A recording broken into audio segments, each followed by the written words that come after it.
Greetings. Greetings and welcome. Welcome back to The Sweet Spot. You're listening to Dr. Derek Sweet here. I'm your host on The Sweet Spot, and I'm into this week. This is a great week because we're alive, we're well, we're here together. We're going to talk about a great series we have planned for you this week here on The Sweet Spot. It's Making Moves Monday, y'all. Blessings to you. Blessings to you. You've made it. It's a new week. We're in it. And this week we have a new topic. You know what the topic is? It's called Built for This. That's right. You're built for this. And we're going to spend some time talking about why and how you were fearfully and wonderfully made from on high to handle what's happening down below. We are on earth in a horizontal issue. Yes, we are horizontally aligned, but there's a vertical power pouring down on us and guiding us, and we're going to tap into that. Now, this is not a religious or spiritual talk, but we are pulling from some of those important unseen forces that guide who we are. So you're built for this, dear friend, beautiful souls. It's Monday. I don't know what you're facing or what you're dealing with or what you have ahead of you, but I want to remind you that you're built for this. So let me slow down and talk about this for a minute. When stress shows up in our lives, what do we assume it means? When you feel stress, you already have an interpretation of what that means. And that interpretation is going to determine how you respond, what's ahead, what goes on. It may even determine how your body feels, all of that. Most people don't even realize that they're making an assumption. They feel the tension, they worry, they feel the tightness, and they immediately conclude something must be wrong with me. Or worse, maybe I'm not built for this. But I want to challenge that idea today on Making Moves Monday. I really want to challenge it. I worked with a tennis player who came in convinced that she was slipping. That's the word she told me. That's the exact word. She was like, "Doc, I'm slipping." Her matches were feeling tighter. The travel that she had to do was really wearing on her a lot more. So the mistakes she was making didn't roll off her back the way they used to. She said she was holding on to mistakes. It was affecting her game. And she concluded, I don't think I can handle this level anymore. She was ready to think about hanging it up. But here's what was actually happening. She had just moved into some tougher drawers. Her expectations were higher. The opponents were getting better. They were actually sharper. She didn't tell me that, but I knew that. There was less room for her to hide. There was less margin for her to make errors. And she was feeling that pressure. And her body and her mind were responding to that reality. And here's the thing, nothing was broken.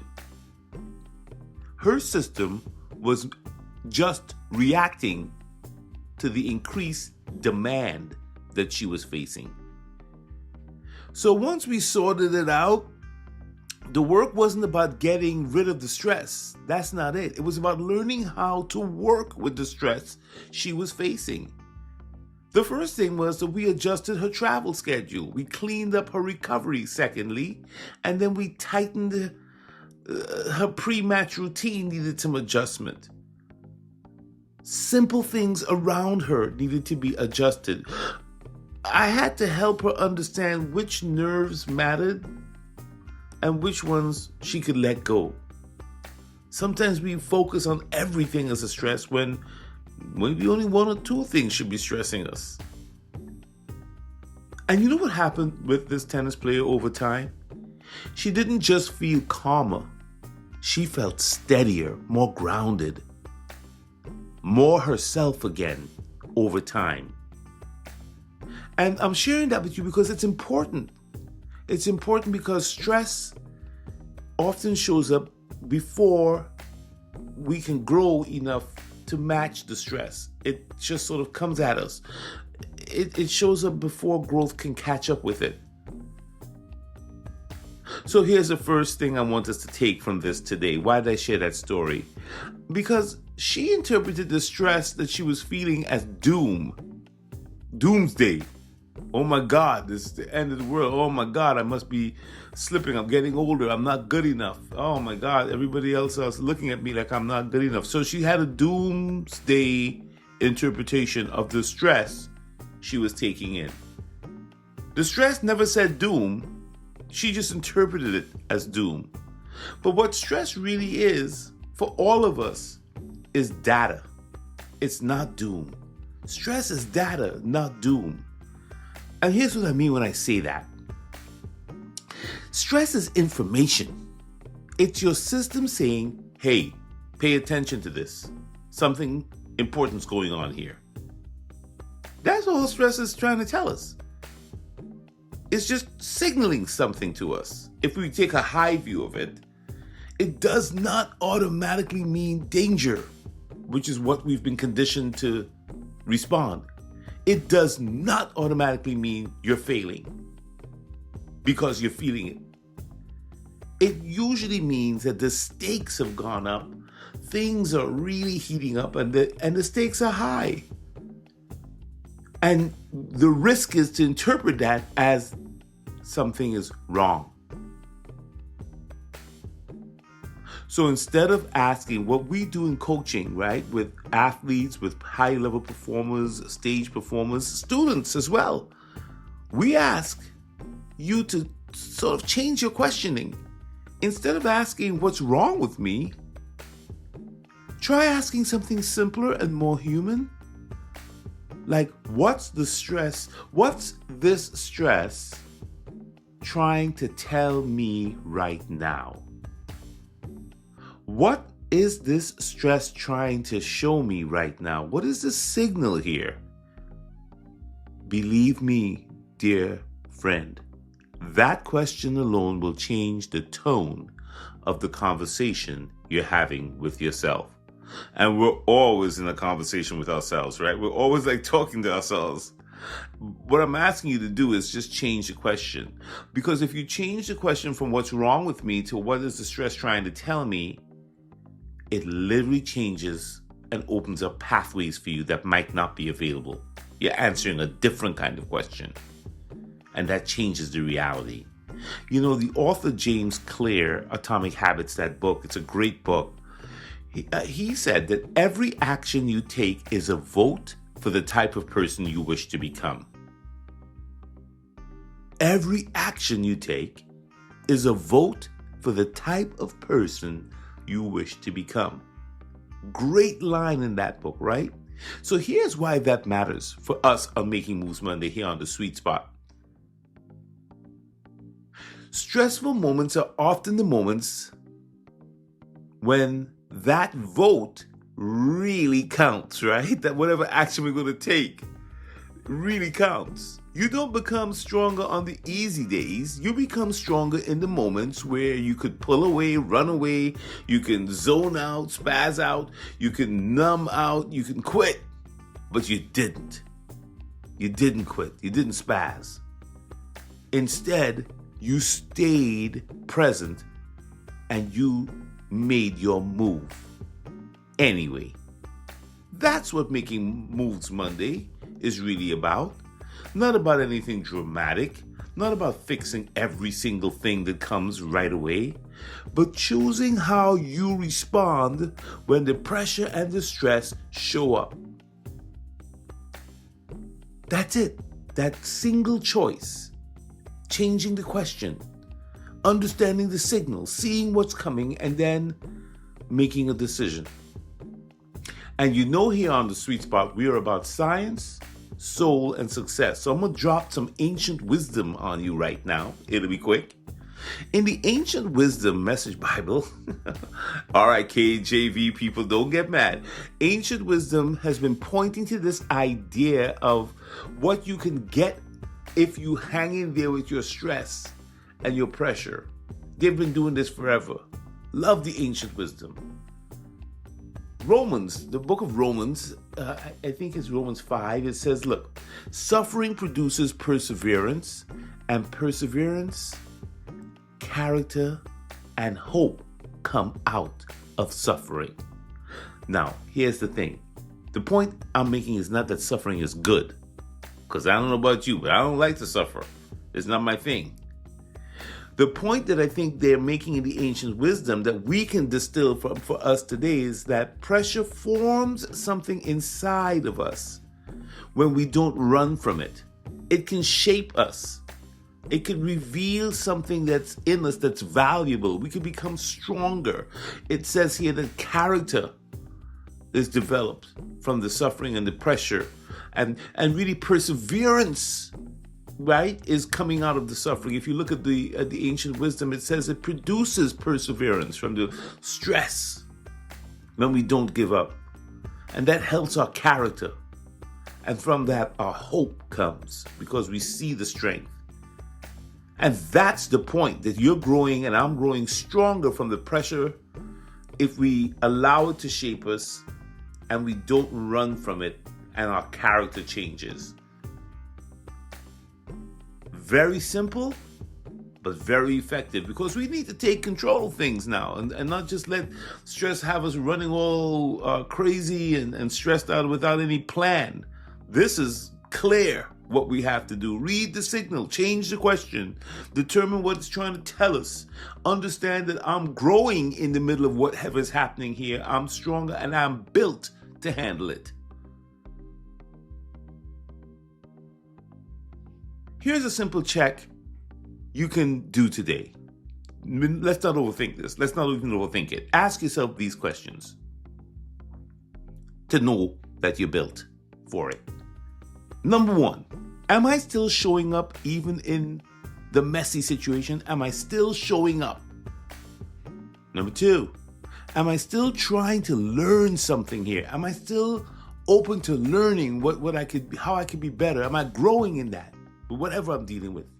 And number three, am I still adjusting instead of just avoiding? Am I showing up? Am I trying to learn? And am I adjusting? If you answered yes to even one of these, you know what that tells me? It tells me you're not weak. It tells me you're in this. And that's why I keep saying you gotta engage your stress. Don't run away. Don't back down. Engage it. Not because stress is fun. Not because you should push harder just for the sake of pushing. That's not what I'm talking about. But because when you engage instead of retreating and running, your system, your nervous system, your entire system learns, I can handle this. That's how confidence is built, not by waiting for fear to disappear, but by moving while it's still there, by taking your action, by making your move. And athletes and stage performers, law enforcement officers that I've worked with, folks in doctors, lawyers, a lot of folks in mission critical and mission sensitive positions, they understand this instinctively. You don't wait for training to feel comfortable before you show up. You show up so you can be trained, so your body and mind can learn that it can handle more, it can carry more. That's how this works. And here's the encouragement I really want you to hear today. It's Making Moves Monday. If you were truly not built for this moment, my friend, you wouldn't care this much. You wouldn't be listening right now. You would have been already off on something else. You wouldn't be thinking, you wouldn't be reflecting, you wouldn't be questioning, you wouldn't be trying to grow, trying to figure it out. You wouldn't be spending the time. You'd be avoiding it. You'd be running away. You'd be in some distracted habit right now. But you're not. Congratulations. The fact that you're here tells me something about you. You have a history. You have figured things out before. You've gotten through moments you once thought you couldn't. And that's really cool. You know what happens to most of us? We forget all the trials and tribulations and the various things we have conquered in life. All the battles that we have fought and we came through. Thank God. We came through them. Through many dangers, toils, and snares, I have already come. You could say it because it's true. And we forget those things when a new stress pops up, a new demon shows up, a new what-if monster shows up, and we forget. But we need to remember that. And the other part about this is like, all right, so on those times when you couldn't handle it, guess what? You asked for help. That's a sign of strength. And by the way, if you're going through something now and you need support, seeking help is never a failure. It's part of how resilient people and smart people stay smart and resilient. All right, now, so let's make a move for today. Your first move doesn't even have to be external. It can be internal. Take a breath. In through the nose and then slowly out through the mouth. Always let your exhale be longer than your inhale and slow it down for a second. For some of us, this is going to be the only deep breath you take for the week. So I want you to do it. Trust me. All right? Take a deep breath here and reset the story you're telling yourself about stress. When you take that deep breath, you communicate to your nervous system that it's going to be okay. Then you reset the story you're telling yourself. What is the story I'm telling myself about this situation I'm in? And then replace this idea that something is wrong with the idea that something important is happening and my nervous system is signaling this to me and I'm going to handle it.